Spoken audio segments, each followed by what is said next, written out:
Hey guys, I'm Desikan, and in this video we're going to be talking about my top 10 favorite high-end foundations. I mean, like, not all of it is my favorite. I have some that doesn't work for my skin type, but I have other skin types that I can recommend this to, and this is something you can try out for different occasions as well.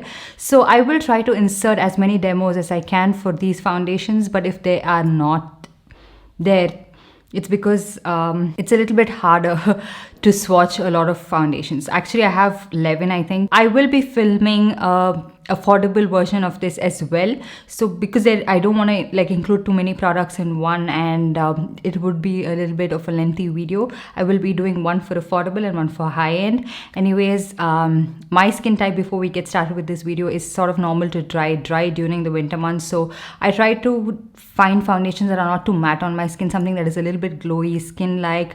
Not even if it's not great in terms of coverage, it just has to blend really well with my skin and photograph really well. And some of these foundations have been my favorite for a really long time. So anyways, let's get started. So the first one I'm going to be talking to you guys about is a little bit expensive, but I picked it up on a 20% discount. It is from Pat McGrath. This is a pretty recent purchase, but I have been loving the way this looks on my skin. So this is the Pat McGrath Skin Fetish Sublime Perfection Foundation. I got this one in the shade M15, and I feel like it's a really good match for my skin tone. I have seen people of my skin tone use the shade LM13, but I found maybe it would be a little bit light or neutral, so I picked up the shade M15, and it is a really good match. I absolutely love it. The consistency of this foundation is very thin. It's quite runny, but it looks like your skin, but it just amplifies it. It just makes it look so good, and irrespective of if you have any texture on your skin, irrespective of if your skin is not behaving really well, it just looks amazing. And this is a foundation I would recommend for any special occasion, especially if you want to be like photographed really well, and if you're meeting a lot of people in person, and in person you want your skin to look really good, you should definitely look into this foundation. It is a pricey penny, I'm not going to deny that, but if you have a budget to pick up high-end foundation and something that is really nice and on a discount, especially right now that Nykaa is going to have a sale, or I don't know if the sale is already started by the time I'm posting this video. I think they will have a flat 20% off. At least that's the discount I picked this one up at, and I am not disappointed with this foundation at all. It has like light medium to somewhat medium coverage. It couldn't cover up the dark spots I have on my face, but I feel like it just still beautifies your skin like the way it is. And the finish is not extremely dewy, but it's not very matte as well. It has a subtle glow to it, and I feel like extremely glowy foundations can sometimes look a little artificial, and they might not make your skin look the best. So especially if you have a lot of texture or dryness or pits or anything of that sort, you should definitely try this foundation out. It is such a beautiful product, and I am super impressed with it. So the next one I'm going to be talking about is the Shiseido Synchro Skin Radiant Lifting Foundation. This is also a pretty recent purchase, but I have recommended this so many times. I have used it quite a few times as well. This is also like a thinner formulation. It's not too thick, and it gives you sort of like medium coverage, but it has this beautiful glow onto your skin. And again, it's not a very glittery glow. It's not like it has glitter particles in it, and it's not something that looks extremely artificial. It is something that makes you look really healthy. That's the kind of glow that this has. I have this one in the shade 340 Oak. Now this foundation, when you first applied it, looks a little bit ashy on my skin, but once you blend it out, it actually matches me pretty well, and it has a very like balanced undertone. It doesn't have that much of a matte finish to it. It has a very radiant finish, as the name suggests, and it just makes my skin look good, and it makes me look really healthy throughout the day. And the day I tried out this foundation for the first time, I was actually a little bit sick as well, and it still didn't make my skin look like that. It made my skin look really nice and healthy. Again, this one is something that I think would work for most skin types, but if you have like extremely oily skin, they have another version of this foundation which you can try out, something that's a little bit more on the matte side and a little bit more long lasting and has more coverage as well. This one is, I feel like, medium coverage foundation. I don't like to build on this one too much. It is long lasting on my skin, but it has that glow which I really like. So that is what I prefer in this foundation. And again, I don't feel like it accentuates anything on my face. In fact, it looks really nice and skin-like. So another foundation you must check out if you are on the lookout for some really good high-end foundations. So the next foundation I have is this one. This is the Anastasia Luminous foundation. I have this one in the shade 360. As you guys can see, it's clearly not a match for me. my ideal shade match would be 350C or 355N, both of which has not been restocked. They're not available in stock for the longest time, so I picked up whatever was available on a flat 50% off, and that's the reason I actually even like considered picking it up. So this foundation, you would, like, the name would put you off. You would think, okay, it's a luminous foundation, so it's not for my skin type. This Anastasia foundation has a little bit of luminosity, but it also has like a subtle matte finish. So it's not something that's going to exaggerate a lot of your texture on your face. It actually makes your skin look really healthy. I mean, what is going to be there is going to be there, but it's not going to conceal or seal that. But it looks a lot nicer. It's not like accentuating anything, exaggerating anything on your face. And I absolutely love this foundation. I feel like it's so underrated. I'm not sure if it works for people with extremely oily skin or extreme humid climates, because I'm not someone who lives in a humid climate type, and I'm also not someone who has extremely oily skin, so I can't vouch for that. But I feel like from the reviews I've read and everything, this foundation is something that works really well for people with mature skin type. And if you feel like most foundations look cakey, heavy, and accentuate all the lines on your face or maybe even texture, you should try this out. It's again a very nice foundation that makes you look really nice and healthy. Now between this and the Shiseido one, I'm not sure which one I would recommend. Now compared to the Anastasia foundation, you can see that the Shiseido one looks a little bit lighter, because I'm filming this in natural light and there is a little bit of the orange tone from the natural light itself. And Anastasia one has a little more matte finish, little more radiant, and it's like a very different finish on the skin. It has radiance, but it also has a little bit of that matte moussey texture. But Shiseido one is straight up just glowy on the skin, you can see. Sometimes I feel like I like this one for that very glowy makeup days, and the Shiseido one is just something that makes me look really healthy. So I have different purposes for it, but this is a beautiful foundation, and I feel like when it first launched, it didn't get that hype that it deserved. A lot of people didn't like this foundation. They didn't like the price point. They didn't like the way it looked. But from the reviews I've read, people have loved it. Especially, again, like I mentioned, if you had certain concerns, you would really love this foundation. The next one I have is also something I have talked about so many times, recommended so many times, and thankfully right now they have a travel variant of this. This one is the Smashbox Tinted Moisturizer. I have this one in the shade medium. So this is a very nice lightweight tinted moisturizer. You can get up to like light medium coverage with this. And again, it doesn't have an extremely matte finish, but it doesn't have a dewy finish as well, but it just blends in really well with your skin and it photographs really well. And I wore this during my trip to Dubai, and it was really hot, and I was walking around in the sun quite a bit, and I felt like it was wearing so well. So if you are someone who wants a tinted moisturizer for like daily use, or if you're someone who's not too much into makeup and you want something that looks like, you know, you have like no makeup on, you can try this out. You can wear this even for like special occasions. It's not like it's a very light coverage tinted moisturizer where barely anything shows up and there's no coverage at all. It has pretty good light medium coverage, and if you're like a wedding guest or if you're attending some other events, I think you would really appreciate this. And I feel like some people don't really like a lot of foundations as such, and they feel like it's looking a little bit cakey, and it's a lot harder to work with as well. Try this out, especially in the travel variant, and let me know what you think about this one. I don't use this with my fingers. I use this with my brush. I'm not a person who blends anything with my fingers. I feel like it's a little bit tedious and also gets a little bit messy, and it gets patchy on my face as well. The next one is not my favorite, but I have seen a lot of people really like this. This one is a DIOR Face and Body Foundation. I got this in the shade 4 Warm, which is a little too dark for my skin. I think my ideal match would be 3 Warm. 3W, but it was not available at the time I tried to pick this up. But it's not something that is like something I can't work with at all, because it's a little sheer foundation. It's not supremely pigmented, so this is something you can use on a daily basis, especially if you're not looking for intense coverage. My problem with this foundation is that I expected it to be a lot more like seamless on my skin. It looks a little like it's accentuating a lot of texture, sometimes a little bit of dryness around this area, which doesn't happen to be with most of these foundations that I've tried out. But because this is a cult popular foundation and a lot of people really like it, that's the reason I'm including it in this video. So yeah, it's a good foundation. It's not like it looks extremely bad on my skin. It's just that if you look up close and personal around my smile lines and the texture on my face, it does sit a little differently.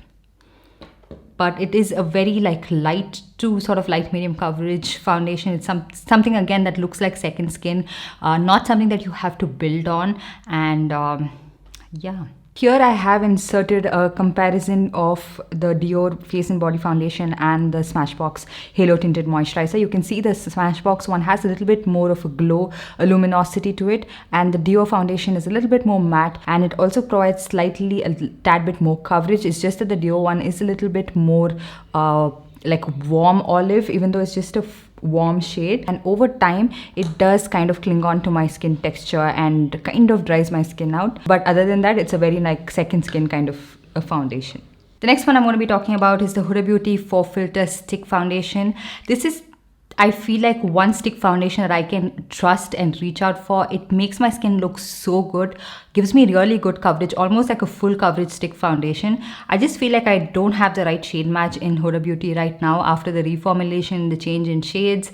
So I got this one in the shade 320G Trace Leches, but I feel like it's a little too peachy for my skin tone. I'm not sure what is the shade that would match me perfectly, but I get this one to work anyways. It has a little dewy finish, and it's something that you can wear for special occasions. You can photograph with this. It wouldn't have any flashback. It's a beautiful foundation, and again, like I mentioned, you can wear this for special occasions, and also if it's very hot and humid, I think it would still hold up really well. It's that kind of a foundation, and most of the times these stick foundations are available for flat 50, flat 40, so you can pick it up on a pretty good discount. And then I have the Bobbi Brown stick foundation. I also got this one in the shade Warm Honey. For some reason I was not sure what I was thinking, but this is something I can pull off. Like, the shade of this is okay, like I can pull it off, especially during the summer months. This is again a foundation that would work for you if you have oily skin. If you feel like all the other foundations run down your face, they wear off and they look really bad, you should try this out. Again, it wouldn't look like you have too much product on, and that's the thing I really like with Bobbi Brown products. They don't look too heavy on your face, they don't look like too much, so you would really enjoy using this stick foundation. I wouldn't personally recommend setting this foundation with powder, because I feel like it then looks a little cakey and patchy, but otherwise it's a beautiful looking foundation which has really good coverage as well. Not as glowy as the Huda Beauty stick foundation, it's a little bit more matte in terms of like the finish that it has on the skin, and I feel like this finish of this one is very similar to the Nykaa stick foundation. So if you're familiar with that, it is quite similar to that, but just a little bit more seamless and a little more like skin. Now, a comparison of the Huda Beauty and the Bobbi Brown stick foundation, they look pretty much similar on the skin, and maybe the Bobbi Brown one looks a little bit more skin-like than the Huda Beauty foundation. But I really like both of these on my skin, and in fact, I do kind of like the Huda Beauty stick foundation a lot more, especially if I prep my skin really well. Next up, we have the Too Faced Born This Way matte foundation. I have this one in the shade Praline, which is again a tad bit warmer for my skin. I have come to the conclusion that sand works a lot better for my skin tone, and sometimes I can mix the shade Praline and sand. So this one, even though it has the word matte on it, it's not super drying, it's not too matte on the skin, it's not like clinging onto my skin differently. It is of course a little more matte compared to the other original Born This Way foundation, but this has a little bit more coverage and it looks just as good as that foundation on my skin. And I feel like this would work really well for people with oily skin. If you feel like all of the foundations that I've recommended are really too dewy for your skin type, I think you should try this out and you would really like this. It is also something that is of a nominal budget. Most of the high-end foundations are really expensive. This is something that has a pretty decent price point and also is always available on discount, so something you can try out. And this is a foundation I have worn during the winter months as well as during the extreme hot summer months, and in my studio it is like a sauna. It gets really hot and my makeup usually melts off, and that was the time I was reaching out for this foundation the most, and it just stays in place.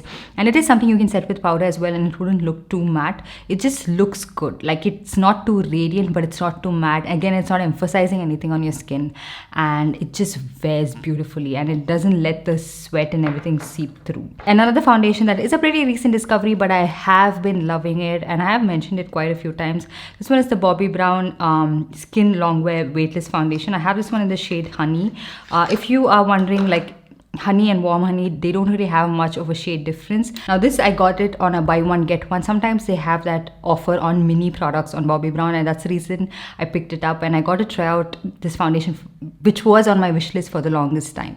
This again is not dewy at all on your skin. It has a subtle moussey texture and it goes on a little bit matte on your skin, but it looks so good. Again, if you're someone with a lot of acne and acne marks or like pits or anything like that, and texture in general, I think you would really love and appreciate this foundation for sure. It looks beautiful. I've seen a lot of people love this foundation, and this is a foundation again you can wear on your special occasion. It does have an SPF of 15 in it, and I feel like it does have mild flashbacks. So if you have like daytime events to attend, just wanted a very lightweight foundation, something that would hold up pretty well in that hot climate, as well as something that doesn't look too much on your skin, you should try this out. If you want to look like that person who hasn't tried too much but yet looks flawless, I think you would really love this foundation. It also holds up pretty well. It's a really, really good product, and I'm so glad I got to try this out. Next one we have is the Charlotte Tilbury Beautiful Skin Foundation. Now this does look really nice on the skin. I just find that this one is a little bit harder to blend compared to their other foundation. Like, you have to take your time. It's a little bit tricky. I don't really like to blend this with a sponge as much, but I think I have to incorporate both, like the brush and sponge for this one, to get a seamless blend. But once you get it that way on your skin, it looks really good. It's not like it's looking cakey or too thick on your skin, so that's a really good thing about this foundation. I got this one in the shade 8 Warm. In the previous foundation, that is the Airbrush Flawless Foundation, I have the shade 7.5, which is a perfect match for me. But in this, it's like either 7 or 8. There's no in between. So I anyways picked up the shade 8 in case I want to wear this during the summer months and everything. So yeah, if there's a lighter shade of foundation and a deeper shade of foundation, I usually tend to stick to the deeper shades. So yeah, that's everything I wanted to talk to you guys about this foundation. I don't quite remember much about it because it's been a while since I've actually tried this foundation out, but it is nonetheless a very beautiful foundation. The next one I'm going to be talking about is the Smashbox Studio Skin Hydra Foundation. Comes in a lot of different shades, and the shade I have is medium dark with olive undertone. I am not a very big fan of this foundation, but I'm still including it in this video because a lot of you guys really love it, and every single time I mention how much I don't like this foundation, a lot of you guys let me know that you really like it and you have dry skin types. So in case, you know, if it works out for you, it does. They have a travel variant of this as well, so you can always try this out. I feel like the shade is a little too olive undertoned, as the name mentions. I'm not very sure what my perfect shade match in this foundation would be. So another thing about this Smashbox foundation is that you tend to use quite a lot of product. Like, just for half of my face during the demo, I had to use 2 full pumps. Still not pretty satisfied with the coverage. I just had to go in a little bit more as well. So you tend to use up a lot, and you will tend to finish up this product quite a bit if this is the only foundation you own. So for the half of my face, I had to use 3 pumps to get it to medium coverage. If there's one foundation in my collection that makes my pores look very, very predominant, I feel it's this foundation. The next one, also from Smashbox, is their full coverage foundation, and this is the matte variant, and this is beautiful for anyone with oily skin. It's a very full coverage foundation and it's extremely long wearing, and I feel like it just sits on your skin really well. It wouldn't let any oil seep through. I wouldn't recommend this for anyone with normal or dry skin type, and it doesn't emphasize anything as such on my skin, like too much. But if you were to come really close, you can see all the tiny bumps. You can see that it's clinging onto my skin a little differently, and it just looks a little different on my skin because it's not made for my skin type. It's not something that looks extremely natural, but it is a good foundation, like if you want a good full coverage foundation. So it's not going to look natural on your skin at all. But the finish, okay, if you prep your skin really well, it's a matte foundation, but it just makes your skin look pretty much like a doll face. Like, there is texture on your face that is, it like goes over it, but it's not exaggerating it, it's not accentuating it, and it just sits really well on the skin. So I can see this work for people with oily skin so well, like in times of humidity and all of that. And also I have inserted a side-by-side comparison of this one and the Hydra foundation so that you can see the difference. This is like a super full coverage matte foundation, and that one is more like a little bit dewy and less in terms of coverage. Then I have the Makeup Forever Ultra HD Stick Foundation. This is a beautiful stick foundation. It's just that it's quite hard to get your right shade match. I got this one in the shade Y405, which is usually the shade I am in the stick in their foundations, but this one is a little too neutral for my skin tone and makes me look a little ashy, especially if I have a lot of pigmentation peeking through. But again, a very beautiful foundation. It looks like skin but gives really good coverage, like medium to medium high coverage, wears really well, and something that photographs really well, looks good throughout the day, and a very long lasting foundation. I would recommend this for all skin types. Again, I don't think there's a particular skin type that can't pull this one off, and even if you have texture or anything, I feel like it doesn't accentuate it all the more. It's a beautiful foundation, and yeah, just that I feel like there are not enough shades, or I'm not sure if it's discontinued even. So because of that reason, I wanted to include one more foundation which I don't have with me to show, but I feel like it's a good mention. It is the Huda Beauty Luminous foundation. Like, I have the original foundation, but I've tried out the sample of the Huda Beauty Luminous matte foundation. Is that what it's called? It's a beautiful foundation. It's just like the coverage and everything of this, but it's fragrance free, and it also has a nice radiance. It has a glow when you apply it on your skin, and it is a little bit harder to blend, but my god, like, it gives you really good coverage, and it also works a lot better for me than the original foundation itself. Like, it has that glow which I really like. Again, if you have pigmentation and everything, it will just mask it up really well, especially if you have your perfect shade match. But if you have a lot of texture and I feel like dryness on your skin, maybe it would accentuate it a little bit more because of the thickness, the consistency of this foundation, which is on the thicker side. So just expect that. So yeah, that's pretty much it. I hope you guys enjoyed this video and found it helpful. I know it was a lot of dewy foundations and foundations that look more skin-like. It's the kind of foundations that I reach out for the most. I don't want my makeup to be too detectable. I don't want it to look like I've kicked on a lot of makeup. It's at least not my personal preference. So yeah, I hope you guys enjoyed it, and let me know what are your favorite foundations. Let me know your skin type, your skin tone for reference and everything. Let me know in the comment section down below, and I'll also make sure to link all the products in the description box below. So while you're checking that out, make sure to give this video a big thumbs up and also subscribe to my channel and hit that notification bell so you're notified every time I upload a new video. And I'll see you guys in my next one. Bye.